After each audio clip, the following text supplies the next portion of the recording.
horns because I'm a cancer survivor. So, oh God, I'm here. Thank you. For all of you people that don't know the cancer etiquette, the applause means you're happy I'm not dead. So, thank you for that. Thank you. I'll just finish this thing. It's true. I beat cervical cancer, and I know it's not as popular as breast or prostate. But it does have a certain charm of its own. You know, we don't have a walk or ribbon. Certainly not a self-exam. I've lost all the men, gay and straight. They're like, we know where the breasts are, we can see them. And we all have prostates. They're like, where's the cervix? Straight men, it's that thing you've never hit.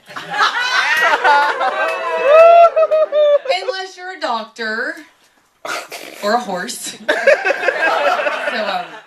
I'm married to Mr. Ed. So, I know, right? So, but no, now that I have survived, there's such a hatred for that show on CBS Survivor. Like, we get $1 million for nothing. I'm like, oh, I had to sleep on the beach, eat a bug. That's not survival. Try getting chemotherapy for 2 months, walking down the street, be mistaken for Master Yoda. That's survival. And I got into stand-up actually after my chemo because I thought if the cancer didn't kill me, it might make me famous. You know, like Lance Armstrong? You know, like Tour de France guy? Like, you can't name anyone else who's ever won that race, right? And it's not about how he's the greatest cyclist. It's about his stupid little bracelets and how I had cancer and all that other crap. And I'm not a man. I don't know that much about cycling. But it just seems like, you know, then he got real famous and he got engaged to Sheryl Crow, right? And we don't even know who her boyfriend was before Lance, do we? And he was famous.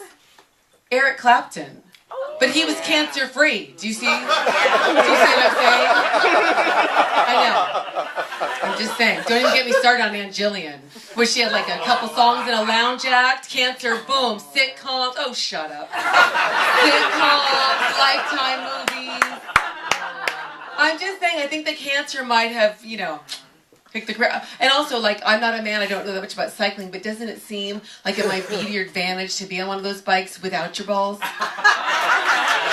See, I'm just saying I think he might have cheated. That's all. Yeah. Whatever it took, he was going to win that race.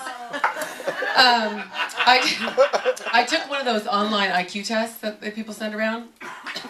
Turns out I'm not retarded. That's exciting news. Yeah, it says that the average IQ is like 100, which puts retard at 70.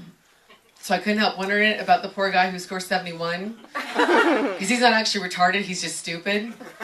And he doesn't get the free pass, you know? Like, people don't go, because he doesn't look retarded, so people don't go, oh, well, because if he was retarded, they would say, oh, well, he's mentally challenged, and we don't expect much from him.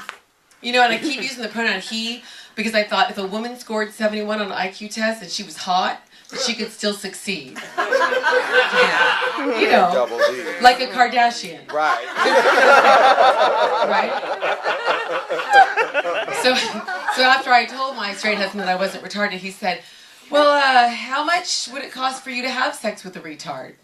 Where'd that come from? And I said, there's money involved? I've been doing it for free? Like, and, what, I'm getting a groan over call?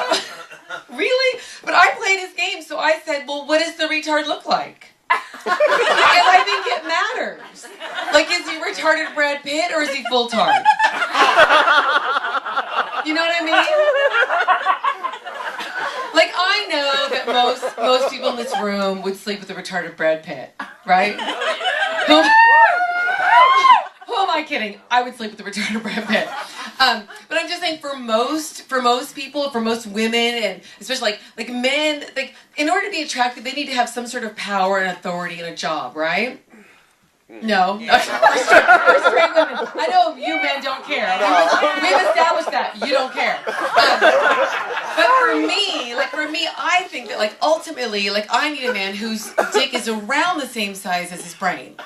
Or at least the quotient needs to be maintained. You know what I mean? Like, you know, like the bigger the brain, the smaller the wiener could be. You know? My husband's a moron.